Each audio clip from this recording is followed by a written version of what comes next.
दोस्तों नमस्कार। जय हिंद जय भारत। नाम रमेश सिंह, ठगी पीढ़ी जमाकर्ता परिवार तब जब संगठन, राष्ट्रीय महामंत्री। दोस्तों कुछ नई जानकारी के साथ आप लोगों के बीच में आज जैसे हमारा मिशन भुगतान भारत यात्रा सत्याग्रह चल रहा है। 30 नवंबर सन 2022 फतेहपुर से जिसकी शुरुआत हुई थी, उसी कड़ी में आज हमारे राष्ट्रीय संयोजक संगठन के संस्थापक आज उत्तराखंड रहे। बहुत अच्छा संदेश वहाँ से भी रहा। दोस्तों आज हम भी उत्तर प्रदेश की राजधानी जनपद लखनऊ मंडलायुक्त महोदया मैडम से मुलाकात की। व्हाट्सएप पे उनसे चर्चा की। मैंने लिखित में उन्हें लेटर दिया और व्हाट्सएप की चर्चा जब मैंने की तो मैडम ने सुना। ध्यान से सुनने के बाद में उन्होंने कहा जो मुझसे हो सकता है मैं अपने स्तर से कार्रवाई करूंगी। उन्होंने आश्वासन दिया। लेकिन एक चीज़ तो तय है, कहीं ना कहीं जो बर्ड्स एक्ट की अनुपालना सुनिश्चित नहीं हो पा रही है, इसके पीछे सबसे बड़ा जो रहस्य है हमारी सरकार का निष्क्रिय होना। हमारी सरकार ने अभी लिखित में किसी को देखा जाए कोई अभी ऐसा आदेश नहीं दिया है कि बर्ड्स एक्ट के तहत इनके मुकदमा पंजीकृत किए जाए किसी थाने में, या बर्ड्स एक्ट के तहत किसी का भुगतान का दावा स्वीकार किया जाए। इन उच्च अधिकारियों से मिलने के बाद में ये चीज़ तो क्लियर होती जा रही है। बहुत सारी ऐसी तस्वीर हैं जो साफ होती जा रही हैं और जल्द ही हम पुलिस कमिश्नर लखनऊ से मिलेंगे।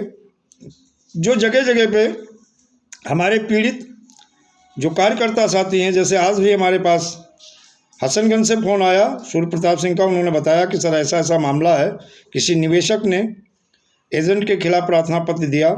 और वहाँ से भी एक ही बात, जब मैंने फ़ोन पे बात किया तो सीओ ऑफिस से एक ही बात हुई कि भाई इनका पैसा कब मिले, मेरे पास कोई शिकायत आएगी तो मैं मुकदमा पंजीकृत करूँगा। और इनका पैसा कब मिलेगा और पैसा एजेंट ही दिलाए और जल्दी दिलाए। तो हमें पुलिस कमिश्नर महोदय से भी मिलना होगा और इस चीज़ की जानकारी देनी होगी। एक पैसा कंपनी के पास जमा था और कंपनी की प्रॉपर्टी अकाउंट सारा गवर्नमेंट ने फ्रीज किया।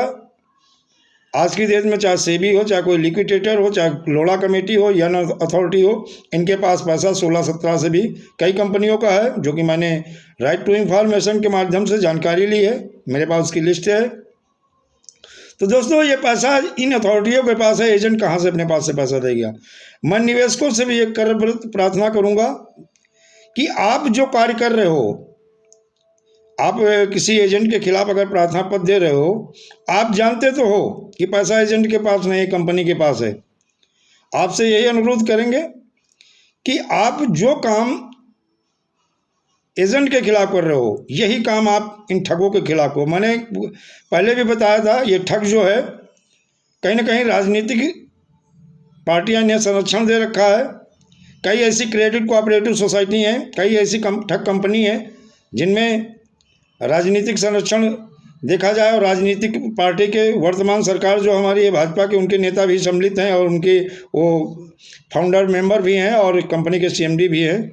इसीलिए ये एक्ट जो माननीय मोदी जी ने बनाया था, उन्हें ये शायद पता नहीं था कि आने वाले समय में बहुत सारे स्टेट में मेरी सरकार है और मेरी राजनीतिक पार्टी के नेता भी जो है इसमें सम्मिलित हैं। लेकिन आज जब वो चीज़ें सामने आ रही हैं, इसीलिए बर्ड्स एक्ट की अनुपालना अति शीघ्र सुनिश्चित नहीं हो पा रही है।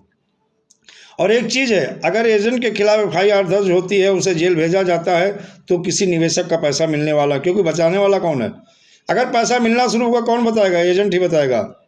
ठगों के खिलाफ एफआईआर लिखी नहीं जा रही है और जो हमारा शासन प्रशासन है बिल्कुल मौन साध रखा है। और जो कोई प्रार्थना पत्र अगर निवेशक एजेंट के खिलाफ देता है तो बहुत जल्दी सुनता है, क्योंकि इस एजेंट को शार्प टारगेट माना जाता है। तो निवेशकों से यही अनुरोध करेंगे, जो काम आज आप लोगों के कहने से आज जो एजेंट के खिलाफ प्रार्थना पत्र दे रहे हो, बर्ड्स एक्ट के तहत ये एक ऐसा कानून है जो 180 कार्य दिवस में आपको पैसा दिला सकता है। इसके तहत ठगों के खिलाफ आप कार्रवाई, ठगों के खिलाफ आप प्रार्थना पत्र दें और लीगल तौर तरीके से कार्रवाई करें। और एक ही चीज़ है, हम जब बार बार बात करते हैं कि 20 करोड़ ठगी पीड़ित जमाकर्ता पूरे हिंदुस्तान में हैं, 20 करोड़ ठगी पीड़ित ठग कंपनी ठग क्रेडिट कोऑपरेटिव सोसाइटी के जमा करता हैं। और आप लोग एकजुट हो जाओ तो सरकार, और एक चीज़ जान लीजिएगा, जो बार बार दुहाई देते हो सुप्रीम कोर्ट, हाई कोर्ट, फलानी कोर्ट, धमाकी कोर्ट, कोई मतलब नहीं सर। इसके पहले बहुत सारे ऑर्डर आए हैं और अभी भी आते रहेंगे, और आपका पैसा ऐसे मिलने वाला नहीं जब तक सरकार नहीं चाहेगी, जब तक सरकार के ऊपर प्रेशर नहीं बनेगा। और प्रेशर तभी बनेगा जब कार्यकर्ता और जमाकर्ता ये दोनों एकजुट हो जाएंगे और एक सुर में एक मंच पे आ जाएंगे और सरकार और इन ठगों के खिलाफ एक्शन मोड में आ जाएंगे। और जब सरकार को लगेगा कि वास्तविक में अब ये सारे एकजुट हो गए हैं और हमारी कुर्सी अब हमसे छीनने वाली है, जाने वाली है, तो सरकार आपके पैसे को दिलाने के लिए बर्ड्स एक्ट की अनुपालना सुनिश्चित करेगी, जिसके लिए मिशन भुगतान भारत यात्रा सत्याग्रह में जन जागरण जन चेतना अभियान चलाया जा रहा है।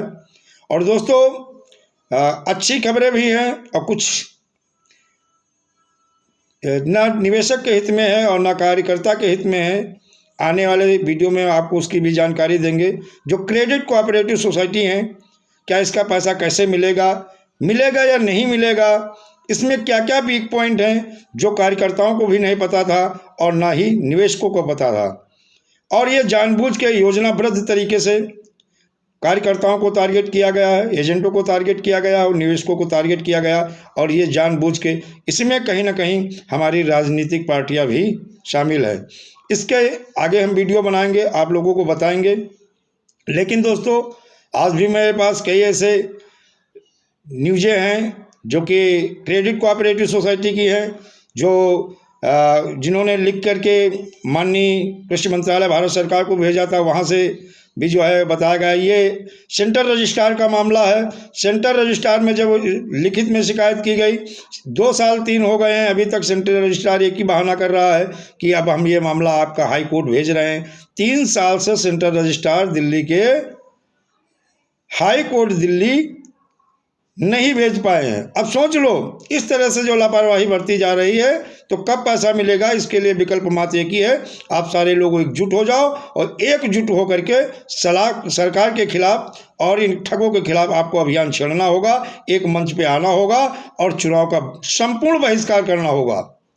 और जब तक संपूर्ण बहिष्कार नहीं करोगे, जब तक एकजुट नहीं होगे, तो 2 लोगों का नुकसान, मैंने पहले भी बताया, 2 ही लोगों का नुकसान होना है। अगर आप ज़्यादा एजेंट के ऊपर ज़्यादा प्रेशर बनाओगे और उस प्रेशर में आके अगर एजेंट ने आत्महत्या कर ली तो निवेशक का नाम लिखता है और फिर निवेशक के ऊपर 302 का मुकदमा पंजीकृत होता है। तो दोस्तों ये गलती कभी मत करिएगा। कोई व्यक्ति भी आत्महत्या करने की जरूरत नहीं है, चुनौती है, इसका सामना किया जाएगा, मिलजुल के किया जाएगा। संगठन आपके साथ खड़ा है। और अगर निवेशक ऐसा करता है तो भी, यानी दोनों देखा जाए, दोनों तरफ से केवल विक्टिमों का ही नुकसान हो रहा, ठगों का कोई नुकसान नहीं हो रहा, सरकार का कोई नुकसान नहीं हो रहा। सरकार की सीट वैसे ही बरकरार है और ठग वैसे भी मलाई खा रहे हैं और ऐसा आराम कर रहे हैं। और सत्ता में भी कुछ ऐसे ठग बैठे हैं जिनका भी सफाया जरूरी है। और ये तभी संभव है जब हमारा जमाकर्ता और कार्यकर्ता एकजुट हो जाएगा। तो ये ध्यान रखिएगा। अब वो समय आ गया, वक्त आ गया, आप दोनों लोग एकजुट हो जाइए, कार्यकर्ता, निवेशक, और इन ठगों के खिलाफ हल्ला बोलना है और सरकार को आगाह कर देना है। अगर आप जल्द से जल्द बर्ड्स एक्ट के तहत हमारा 180 कार्य दिवस में भुगतान नहीं करते हो तो जो सत्ता मैंने आपको सौंपी है, जो जिम्मेदारी सौंपी है, आप अपनी जिम्मेदारी का निर्वहन नहीं कर पा रहे हो, इसलिए ये जिम्मेदारी आपसे छीनते हैं और आपको कुर्सी से हटा देंगे सन 2024 में।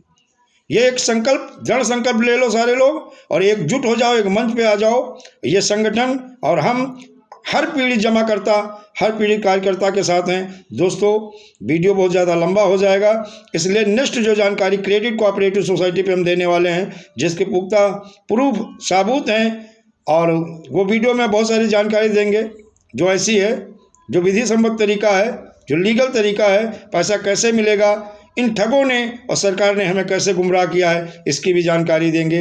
वीडियो अच्छा लगे तो ज़्यादा से ज़्यादा लाइक करिए, सब्सक्राइब करिए। दोस्तों नेक्स्ट जानकारी नेक्स्ट वीडियो में। जय हिंद, जय भारत, वंदे मातरम।